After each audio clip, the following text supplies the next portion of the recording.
Vamos a dar comienzo a la charla de moduladores. Vamos a repartir esta charla en dos partes.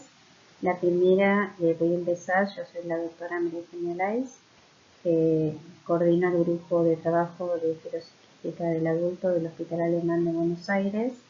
Y la segunda parte se va a referir a la doctora Bettina Pereira, que es mi par, que trabaja en el Hospital San Roque y también en el Sanatorio Allende del Cerro en la ciudad de Córdoba. En el año 2019, en el Congreso Americano de la Asociación de Fibrosis Quística, se cumplieron los 30 años desde el descubrimiento del gen, que fue en el año justamente 1989, y todo el Congreso se refirió justamente al gran avance científico en relación desde el descubrimiento del gen hasta la terapia, que es un poco lo que vamos a desarrollar en esta presentación.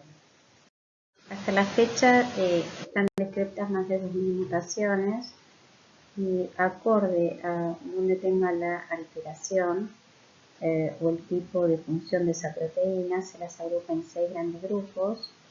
Nosotros vemos en el primer esquema cómo funciona normalmente este canal, la formación de la proteína de manera adecuada y el paso del cloro y de sodio a través de la misma. En el grupo 1 es el grupo que nos va a dar las mutaciones más severas porque directamente no se forma ningún tipo de proteína.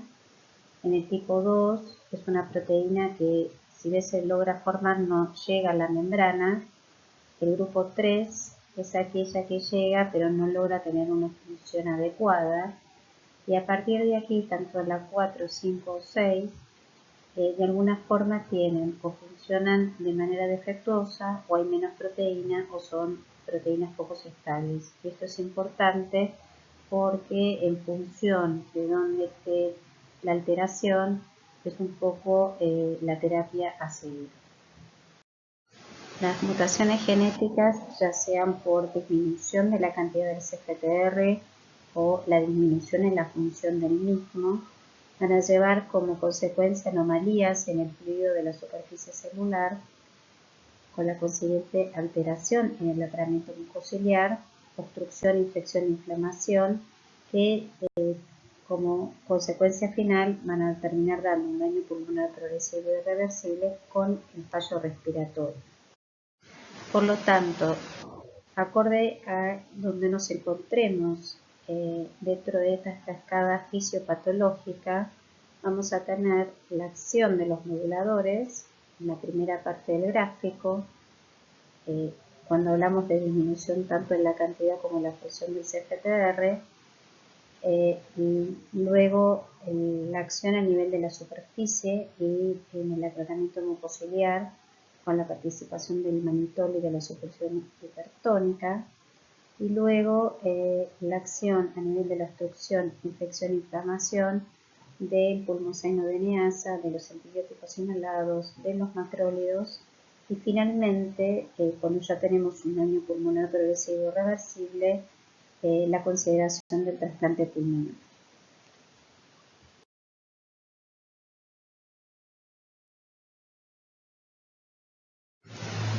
Bueno, acá está la clasificación de estas drogas que por ahí sería lo más importante de entender para todas las próximas diapositivas.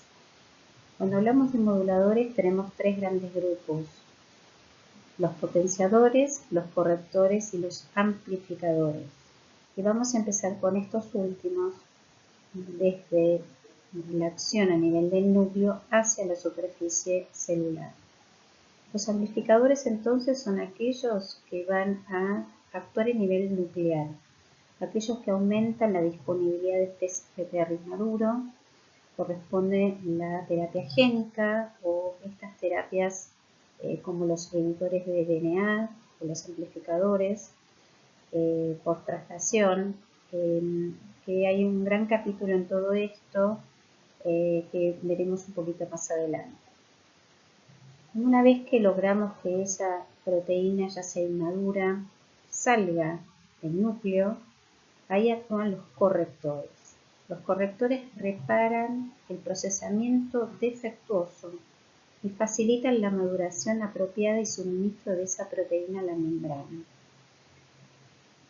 Una vez que logramos que esa proteína madura llegue a la membrana, necesitamos que pase y que actúe, digamos, que se forme bien ese canal de cloro con esa proteína. Entonces actúan los potenciadores, activan el CFTR y permiten su actividad de manera adecuada al influjo de cloro a través del canal. Entonces acá también es importante para recordar estos potenciadores y correctores preferentemente que es un poco toda la nueva terapia, la terapia que está ya tenemos disponible y la terapia que vamos a tener, esperemos, en poco tiempo. Si empezamos con este grupo de los potenciadores, recordando, activan el CFTR y permiten su actividad regulando el influjo de cloro a través del canal, y la droga madre por excelencia de este grupo es el ivacaftor. Bueno, tanto el trabajo STRIVE como ENVISION fueron básicos para todo lo que se vino después en relación al ivacaftor. Ambos trabajos tienen la misma sistemática, el mismo diseño, una primera fase de doble ciego, que fue el periodo de tratamiento, y luego de determinadas semanas a todos los pacientes se les dio la opción de hacer un tratamiento abierto y todos recibieron la medicación cumpliendo un total de 96 semanas. La diferencia entre ambos fue la edad. El STRIVE era para los mayores de 12 años y el ENVISION fue para niños entre 6 y 11 años y tenían que tener en común una mutación que es de la clase 3, la G551B, y un FB1 por encima del 40%.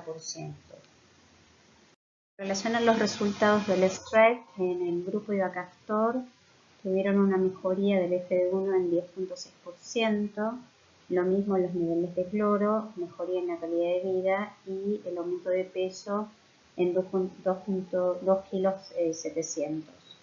En el ENVISION tuvieron datos bastante similares, salvo en la calidad de vida, que lo que creen que en los niños no se pudo evaluar de la misma manera que en el adulto. Lo que sí tuvieron en común ambos grupos, que tuvieron infecciones en el tracto superior, mayor congestión nasal, dolor de garganta y mareos. A todos los pacientes que en el trabajo PERSIST que venían recibiendo el ivacaftor siguieron con los parámetros similares de mejoría de FB1, de calidad de vida y aumento de peso, pero aquellos que venían con la rama placebo y pasaron ivacaftor, se les dio esta mejoría casi en un 11% a los 15 días de haber empezado con el ivacaftor y hasta un 13% cumpliendo las 12 semanas. En ambos grupos se dio una disminución de las exacerbaciones. En conclusión, el resultado de estos trabajos tan importantes tuvieron un efecto bien marcado y demostrado en la mejoría de la función pulmonar y las exacerbaciones, el efecto también a largo plazo en la reducción de pseudomonas, mejoría en ganancia de peso, parámetros de crecimiento, control de la glucemia, y lo interesante que estos efectos se mantuvieron a lo largo del tiempo.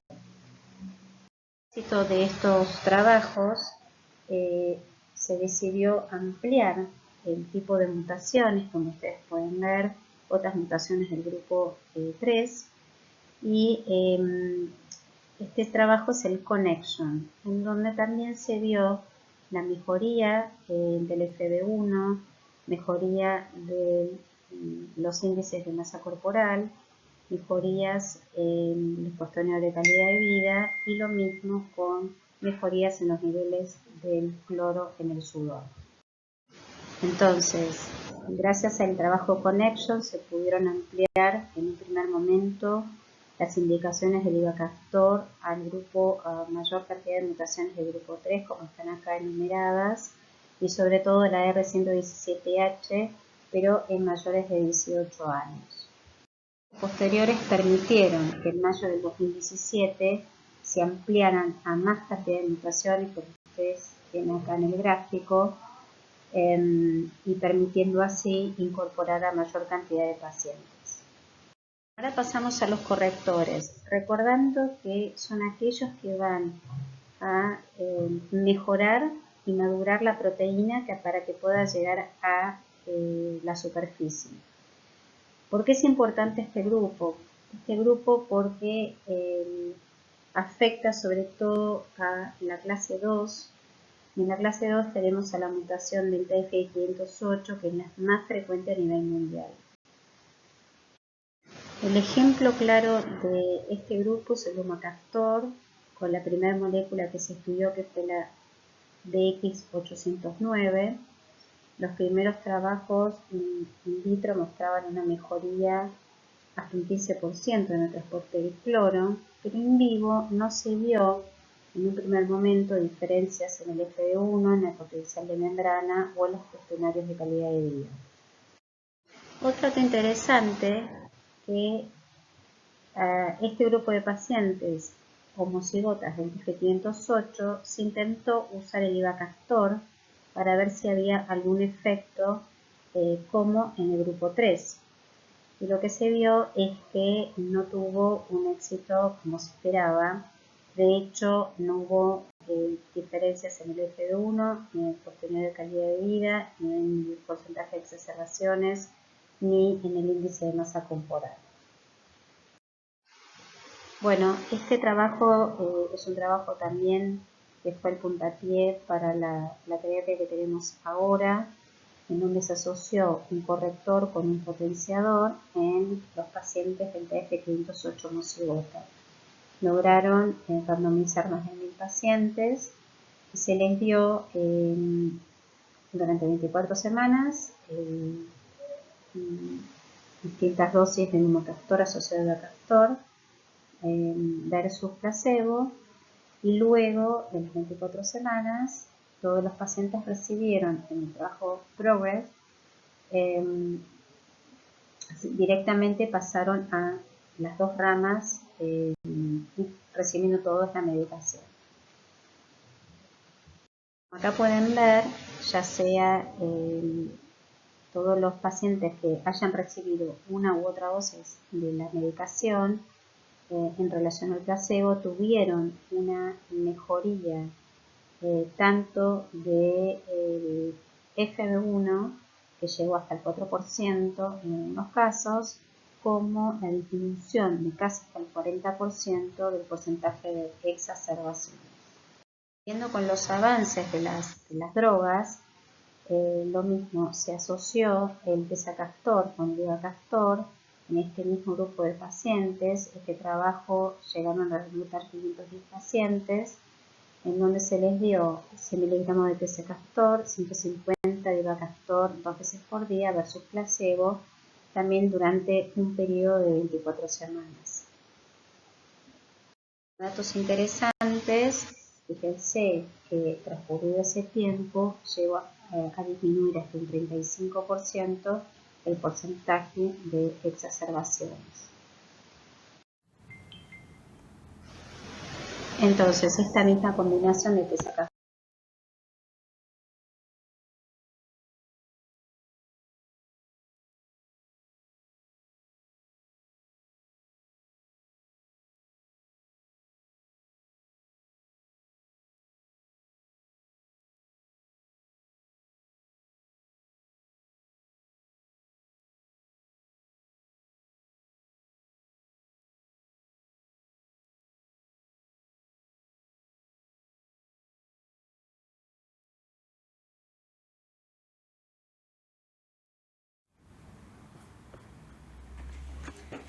Bueno, buenas tardes, soy la doctora Pereira, estoy encargada del equipo de fibrosis quística del Hospital San Roque en la ciudad de Córdoba, y junto con la doctora Elais hemos hecho esta charla sobre moduladores, que ella viene explicando excelentemente los trabajos más importantes hasta la fecha. Y un poquito para concluir la charla, lo que yo quería hacer era un poco como la evolución de lo que nos ha pasado con la terapia moduladora en estos últimos años. Entonces, sabemos que la Cystic Fibrosis Foundation se había propuesto en los últimos 10 años tratar de abarcar una terapia para la mayoría de los pacientes, y ser bien ambiciosos en el sentido de lograr el 100%. Entonces, hasta el 2016 lo que nos pasaba era que había un 46% de pacientes que tenían terapia moduladora porque tenían 2 mutaciones del delta F508. Pero quedaba todavía un 46% sin terapia moduladora, que eran alrededor de 1.700 mutaciones. Y teníamos un 8% de pacientes que ya estaban en tratamiento con ivacaftor.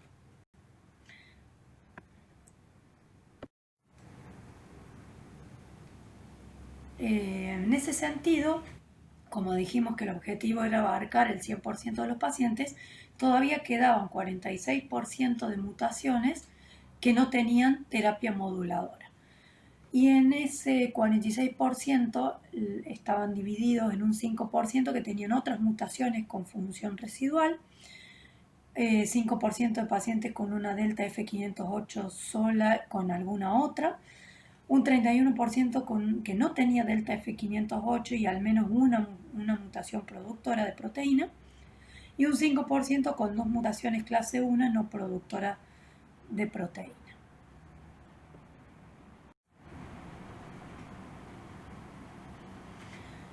Por lo tanto, hasta esa fecha, como hemos dicho hasta ahora, teníamos aproximadamente 1.700 mutaciones raras que no tenían una terapia moduladora específica.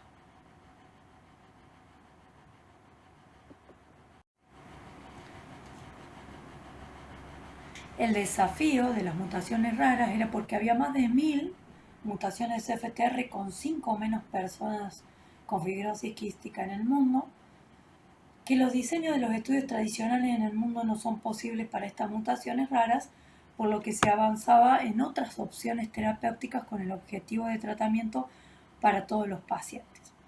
En ese sentido, hubo un trabajo de Vecchio y Pagan que hablaba de esto, de hacer una secuenciación profunda del CFTR, que se hizo en 762 pacientes con homocigotas de delta F508, para evaluar el grupo de variantes no codificantes que estaban asociados con el rasgo de la enfermedad. O sea que había mucha motivación por seguir avanzando, incluso en esas mutaciones tan raras que tenían poca cantidad de pacientes en el mundo, pero al cual debemos llegarle con algún tratamiento específico.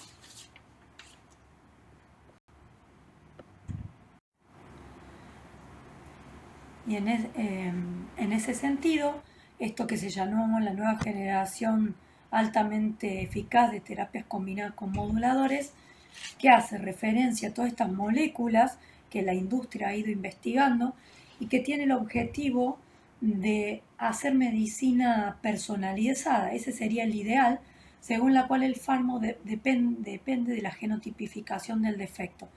Y así se siguió innovando con todo este arsenal de industria que genera trials año a año.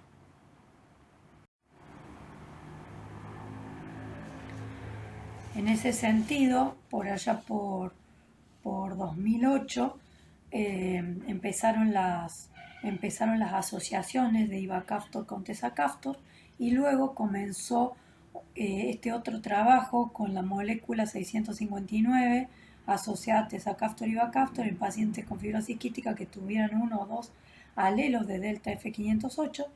Esto se hizo en un estudio randomizado en Inglaterra que abarcó más de 9 centros en pacientes mayores de 18 años en un periodo que fue de abril a julio del 2017. Comenzó un poco antes el estudio y la publicación fue ya para fines de 2019.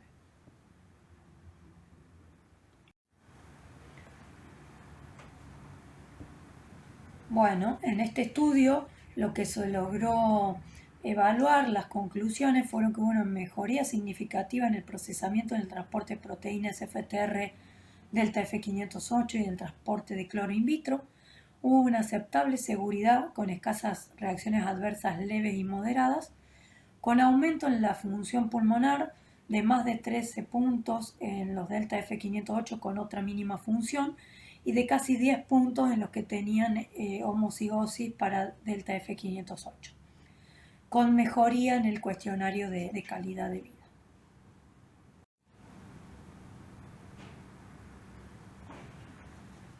Bueno, y llegamos a 2019, en donde tenemos la gran novedad de que la FDA aprueba dentro de las nuevas terapias avanzadas para fibrosis quística la triple combinación, en la cual en este artículo publicado en New England, la combinación del hexacaftor, tezacaftor y bacaftor, la gran novedad fue que abarcaba a pacientes con fibrosis quística que tuvieran al menos una mutación del delta F508, y fue un estudio randomizado en 403 pacientes mayores de 12 años.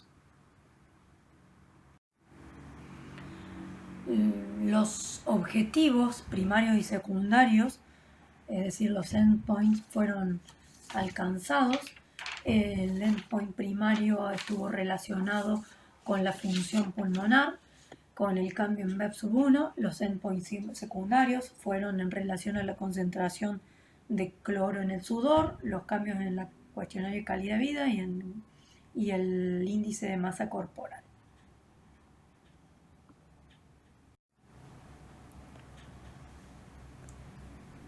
En esta gráfica podemos observar cómo se mejoró, cómo alcanzó la mejoría de la función pulmonar en el predictivo de BEP1, de acuerdo a las visitas que daba el paciente. Ya para la cuarta semana una mejoría significativa que se sostuvo a lo largo de las 24 semanas.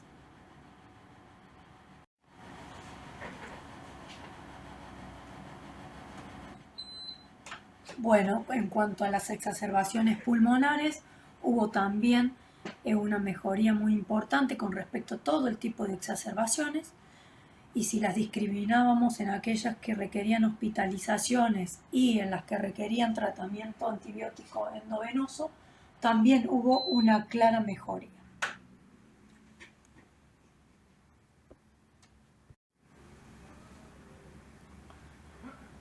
Con respecto a las mejorías en el test de sudor y cuestionario de calidad de vida, podemos observar las mismas características con respecto a la función pulmonar, la mejoría a partir de las 4 semanas que se sostuvieron a lo largo de las 24 semanas. Y lo mismo con el cuestionario de calidad de vida.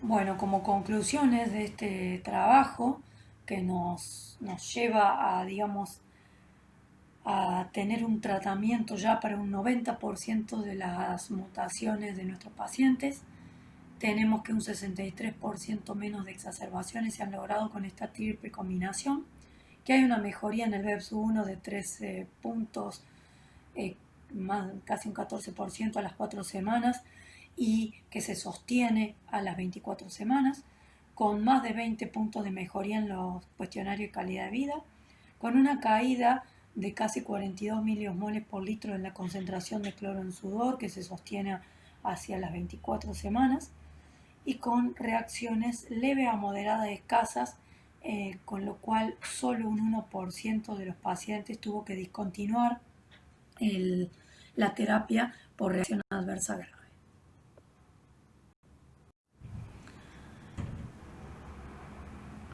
Un poco para concluir, digamos, esta charla y para demostrar, digamos, todos los cambios y objetivarlos a lo largo de estos años, desde hace 30 años que fue el gran descubrimiento del gen de fibrosis quística.